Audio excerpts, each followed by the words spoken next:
agnaka. In Allah ya rufe dalilin auren ka huta, amma dai babu yadda za a yi kai auren ka kasa riƙe iyali. wa a'lama annahu sababun li nafyi al-faqr wa qad yujadu fil kharij kaseerun min al-fuqara.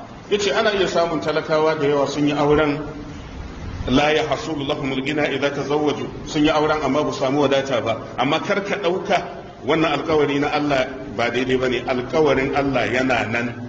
abin da yasa ba kowa zai auren ya samu wadata ba, saboda abu ne wanda ya shafi mashi'atullah, wanda Allah ya yi nufin ya jarabce shi, to zai iya maka jarabawa bayan ka yi auren saboda ya ga hakurinka. amma ka'idar aure umuman ita ce abin da Allah ya faɗa mana a cikin alkur'ani, duk wanda ya yi aure to Allah zai wadata shi.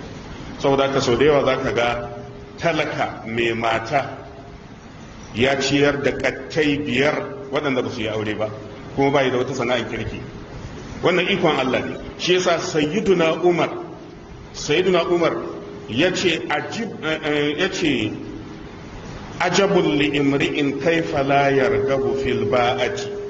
abin mamaki ne ga musulmi yace bai sha'awar yayi aure saboda tsoron talauci. sai ce shi ko Allah ya ce in yakunu fuqara yughnihimullahu min fadlihi, in talakawa ne Allah zai wadata su, inji Allah. su kaga kenan babu maganar talauci ta sashin aure, saboda babu mai rike dan adam in ba Allah ba. Allah tabaraka wa ta'ala shi ke azurtawa, shi ke talautawa. wannan shine